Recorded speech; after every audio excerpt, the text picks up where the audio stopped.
ለቀሃል እንዴ? ኮሜንት ጽፈሽ ኧረ አልጻፍሽም? ሳልሰማው ነው። እቺ ሊቀጣለኝ እልዝሻለሁ። ብሩኬ ግን ዛሬ በጣም አሰቃያት። እንዲህ ዱባይ ልሄድ ባለች የሁሉ ስቃይ ተገረፈች እኮ በግድ እሺ አስባላት። በግድ እንደ ህፃን ልክ እንደ ህፃን ልጅ ድሮ ማለት ነው ታላላቅ ወንድሞቻችን የሆነ ጥፋት ያጠፉና ከዛ እኛ ለቤተሰብ እንዳንናገር እንደዚህ ነበር። ልክ እናቴ ስትመጣ ታላቅ ወንድሜ ነበርና እሷ ሳትኖር ብዙ የሚያጠፋው ጥፋት አለ። ያው ልጅ ስትሆኑ ታውቃላችሁ የምታጠፉት ነገር ማለት ነው። ብቻ ግን በተለየ ገጠር ልጅ ስትሆኑ ታውቃላችሁ ብዙ ነገር እና እንዳትናገር ይለኝና ማለት ነው ጥፋቱን ያጠፋዋል። ከዛ ልክ እናቴ ስትመጣ እኔ ደግሞ ያስችለኝም እናገራለሁ። ከዛ ልክ ደግሞ በማግስቱ እሷ ከቤት ስትወጣ እንዴት አድርጎ እንደሚለበልበኝ ጭራሮ ይዞ ሲያስፈራራት ያ ነው። ለምን ተናገርሽ? ሁለተኛ ትናገሪያለሽ እያለ ልክ ወንድሜ እንደዚህ ነበር። ሁለተኛ እንደዚህ ትናገሪያለሽ እያለ ይመታኝ ነበርና ያ ነው ትዝ ያለኝና ብሩኬ ደግሞ እንግዲህ ቅጣቱን ዘፈን አድርጎታል። ደግሞ ልክ እሱ የዘፈናትን ትላንትና ኧረ ሀይሚዬ ምን ችግር አለው? ልክ እሱ እንደዘፈነው መልሰሽ ለአንተ በቃ ምክንያት ሳታበዥ ትንሽ ብትዘፍኝለት አንቺን ብሎ እያለ ነበር እሱ ትላንትና። ስለዚህ እሷ ደግሞ እንግዲህ አንተን ብሎ ብላ እንድትዘፍን አደረጋት ብሩኬሱ። በቃ ዝፈኛው ግድ የለሽም በግድ ደግሞ እስክስ ትላለች። እስክስታ ግን ይቀናታል። በቀደምም እስክስ እብድ የመጣባት ጊዜ ማለት ነው ምንድን ነው ዝፈኝ አይደለም ዝፈኝ ነው ያላት። ዝፈኝ ሲላት እስክስ አሉ ሁለቱም መላ ነው እያሉት እስክስ ማለት ጀመሩና በጣም ነው የሚያስቁኝ። እንደዚህ አይነት ሙዳቸውን ልክ እንደዚህ አይነት ሙድ ይዘው ሲቀርቡ በጣም ነው ደስ የሚሉት። እውነት ለመናገር እውነት አይቼ ራሱ አልጠግባቸውም። እውነት ጊዜርን ነው የምላችሁና እንደዚህ ስትሆኑ ደስ አጫጭር ፕራንክ እንደዚህ ደስ ይላል። ቀጥሉበት። ምን አለበት እሺ ብትለኝ ብላ ሀይሚዬ ሼር አድርጋለች።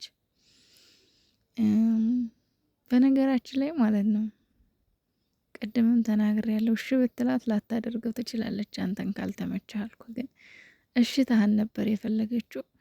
እንግዲህ እሺ ያላልካትም እንዳያችሁት ምን አለበት እሺ ብትለኝ ብላ በዝላይ ብሏል። አይኗ እንባ አቅርሯል። ይህኔ እናት አይዞሽ ትሄጃለሽ ዱባይ ደግሞ ግን ለመዝናናት ከሄዳችሁ በቂ ነው። የምን እዛው ነው ደግሞ ሄዳ ብዙም ደስ አይልም። እዛው ለመዝናናት ዱባይ ለመዝናናት ነው እናቴ፣ ለስራ አይመችም። እና አይዞሽ አንድ ቀን እሺ ይልሻል። ብሩኬ ደግሞ ጌታ ሆይ ብሎ ተገርሟል። እንዴት መጣላት ሀሳቡ? እንዴት ልትወደው ቻለች? በነገራችን ላይ ማለት ነው ይህ ሁለተኛ ጊዜዋ ነው። ለምን ሶስተኛ ጊዜዋ ነው እንጂ ከአሁን በፊትም ብላለች።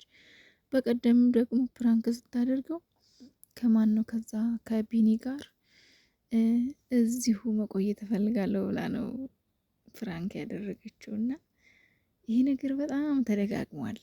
ሀይሚዬ በውስጧ የሆነ ስለ ዱባይ የቋጠረቻት ነገር ሀይሚዬ አርፈሽ ስለ አራቱ ልጆች አስቢበት እናቴ። 4 ልጆች ደግሞ ይዘሽ ዱባይ አይመችም። የአራቱን ልጆች ነገር ደግሞ እየዘነጋችሁት ነው። ምንድን ነው ፍንጭ እንኳን ስጡን እንጂ የሆነ ነገር በሉን እንጂ ስለ 4 ልጆቻችሁ ምንድን ነው ጸጥ የምትሉት? በቃ ፕሮሰሱን ጀምሩት። የ4 ልጆች ፕሮሰስ እስከ መቼ ነው እንደዚህ ጸጥ ያላችሁት? ረክ ጸጥ ብለዋል እናንተ። እኛ ስለ 4 ልጆች መስማት ማወቅ እንፈልጋለን። የት ደረሱ? የት ናቸው? መንገድ ላይ ናቸው? እየታሰቡ ነው? ወይስ ረሳችኋቸው? መርሳትም አይቻልም። እና የአራቱ ልጆች ገና ብዙ እቅድ አላቸው። ገና ብዙ ነገር ታስቦላችኋል። ስለዚህ አራቱ ልጆች አስቡበት። ዱባይን ትታችሁ ብሩኬ ደግሞ አይግረምህ ምንም ማለት አይደለም እኮ ከተመቻት ምን ችግር አለው? ጠያቄ ነው ጠየቀች አይሆንም ማለት ትችላለች። ጌታዬ ብሏል።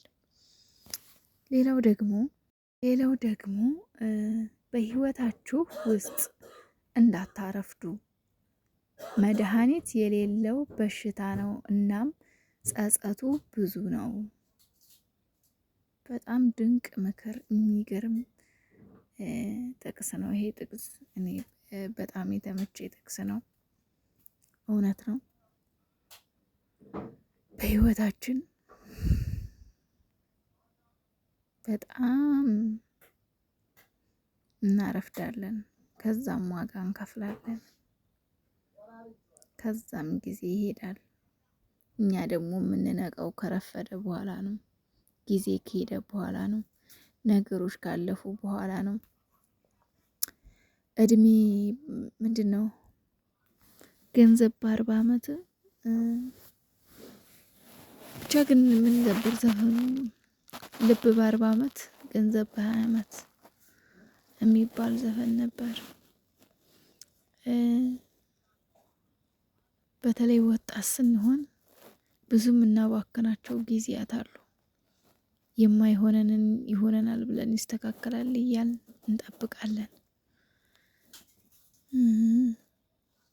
ብቻ ግን ብዙ የምናረፍዳቸው ህይወቶች አሉና አሁን ላይ ግን ጊዜያችን ከሄደ በኋላ፣ ሰዓታችን ካለፈ በኋላ፣ ብዙ ነገሮች ካመለጡን በኋላ ምንም አይነት መፍትሄ፣ ምንም አይነት መድኃኒት፣ ምንም በቃ ለመፍትሄ ለሌለው ነገር እንጸጸታለን። በየጊዜው ያንን ነገር ባስታወስን ሁሉ ቁጥር እንታመማለን። በየቀኑ እነዛን ያላግባብ ያሳለፍናቸውን ጊዜያቶች፣ ያላግባብ ያባከናቸውን ቀናቶች፣ ያባከናቸውን እድሜ ልጅነታችንን እያስታወስን ኢቭን አሁን የምንኖረውን ህይወት ራሱ እንረብሻለን። እና ሀይሚዬ የኛ መካሪ፣ የኛ አስተዋይ፣ የኛ ትልቅ ሰው እውነትሽን ነው። ጥሩ ምክር ነው። በህይወታችሁ አታርፍዱ። አሁንም ቢሆን የኔም ምክር ነው። ምናልባት ከኛ በታች ሆናችሁ በህይወታችሁ አታርፍዱ። ንቁ፣ ነቃ በሉ። ደህና ሁኑልኝ ውዶቼ፣ እወዳችኋለሁ። ላይክ፣ ሼር፣ ሰብስክራይብ አድርጉ። መልካም አዳር ይሁንላችሁ። በእኛ ጋር በጣም ሰዓቱ ሄዷል። አሁን የእንቅልፍ ሰዓት ነው። እያንቀላፋው ነው ያወራኋችሁ።